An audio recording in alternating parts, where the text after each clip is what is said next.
अच्छा, भगवान को जब दर्शन करने जाते हो तो बहुत सारे लोगों को देखा है मैंने, आते ही नेत्र बंद, भगवान को देखा तक नहीं महाराज। अब बताइए भगवान का स्वरूप बनाया किस लिए है, सजाया क्यों है? आपके नेत्र बंद करने के लिए?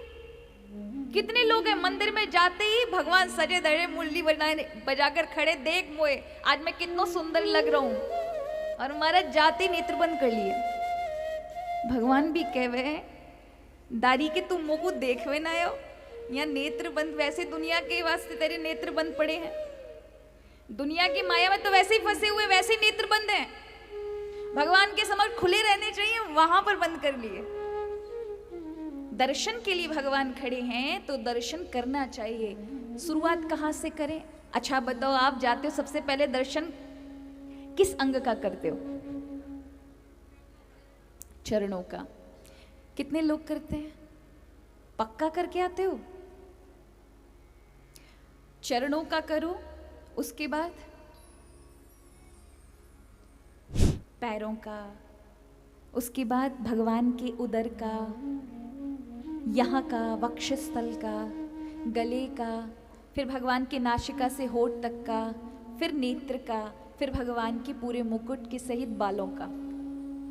ऊपर से नीचे कम से कम 10 बार ऊपर से नीचे स्कैनिंग हो जानी चाहिए आंखों की, कि आप जैसे ही ध्यान करें तो ठाकुर जी का स्वरूप आपको ये पता हो, प्रभु ने आज ये कुंडल पहना, आज प्रभु ने ऐसी बंसी ऐसे धारण की है, आज प्रभु ने ये पटका पहना है, आज प्रभु ने ये कर, यही तो स्वरूप ध्यान है, इसी को तो रूप ध्यान कहते हैं। कई लोग तो केवल भगवान को अच्छे से देख के भी नहीं आए ना, तो नेत्र बंद करेंगे तो प्रभु का स्वरूप भी याद नहीं रहेगा, ऐसा ध्यान होता है। इसलिए हमारे यहाँ मंदिर में दर्शन करने के बाद परिक्रमा लगाओ, तो भगवान को देखने के बाद, एक बार घूमने के बाद आपको फिर वो जो आपने करा है ना, चिंतन भी दर्शन किया है, उसकी रिमेम्बरिंग हो जाती है परिक्रमा में, और फिर थोड़ी देर 5 मिनट बैठ करके वही ध्यान करो जो मतलब मेरे ठाकुर वहां बैठे, अब मेरे हृदय में भी, अब उनको बिठा के लेके जाता हूँ। पर ऐसा कोई नहीं करता महाराज। यहाँ तो इतनी जल्दी लगी होती भगवान के दर्शन हो, पैसा फेंके और चलो।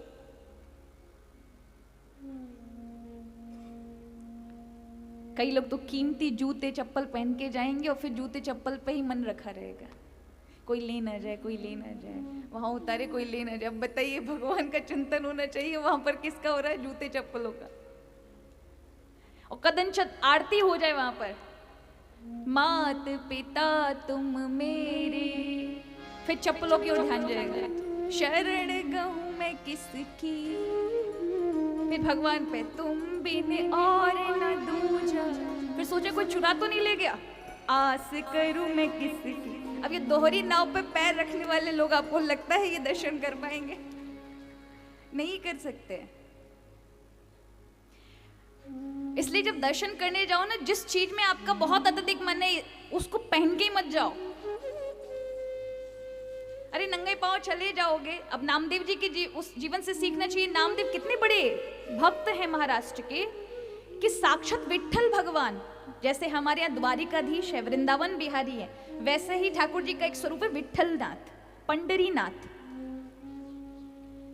इतने बड़े दिव्य भक्त हैं।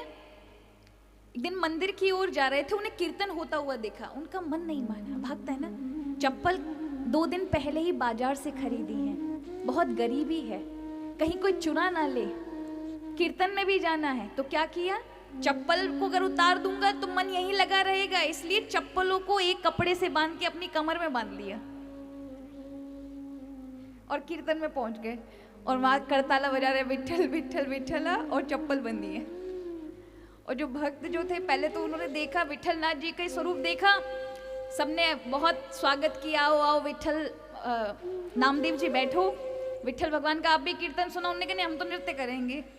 और वो नृत्य के चक्कर में उनकी चप्पल यहाँ लगी हुई थी और हाथ में करताला, वो नृत्य करें, और जो हारमोनियम और ये सब बजा रहे थे, वो सब कहने लगे, हे ये कैसा भक्त है, इसे निकालो यहाँ से। चप्पल पहन के, अपनी अशुद्ध चप्पल पहन के भगवान के मंदिर में नाच रहा है। तो लोगों ने जबरदस्ती उनको बाहर निकाल दिया। वो फिर से आ जाते, फिर से लोग धक्का मार के बाहर निकाल देते। उन्होंने कहा, अब ये लोग मुझे अंदर नहीं आने देंगे, पर मेरा कीर्तन नहीं छूटना चाहिए। तो भगवान के मंदिर के पीछे ही कीर्तन करने लगे। चमत्कार हुआ कि भगवान विट्ठल का वो जो मंदिर था, वो जो भक्त कीर्तन कर रहे थे उनकी और भगवान के मंदिर की पीठ हो गई, और भगवान का मुख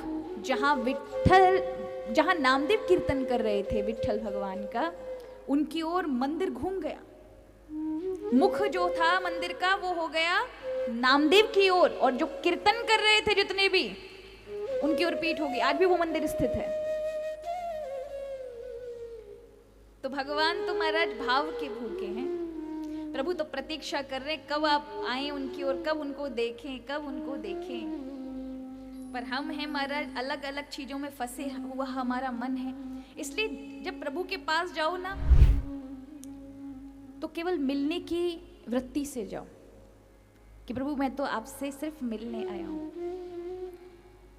बहुत दिया हुआ है आपने और आप देते ही हैं प्रभु, मुझे आपसे मांगना नहीं, आपसे मिलने आया। आप कैसे हैं? कभी पूछा है प्रभु से जाके कि हमेशा लिस्ट बताइए भगवान को, और हमारी लिस्ट ऐसी हमारे कभी अंत ही नहीं होता उसका, वो हमेशा बरी की बरी रहती है। इसलिए याद रखिए भगवान घट घट के स्वामी हैं। जब प्रभु से मिलने जाओ ना, याद रखिए एक और बात आपको एक सीक्रेट बताऊं, जब आप सच में भगवान का दर्शन करेंगे तो जो लिस्ट आपकी होगी ना सब भूल जाओगे। जो भी लेके जाओगे कि भगवान के समक्ष ये कहूंगा, ये प्रार्थना करूंगा, जैसे ही आप दर्शन करेंगे, सच में दर्शन किया है और भगवान की दृष्टि आप पे पड़ी है, तो आपकी लिस्ट आपको याद नहीं रहेगी। जब मंदिर की परिक्रमा के वहां आओगे तब याद रहेगा, हे भगवान हमने तो बोला ही नहीं, सामने दर्शन कर लिए।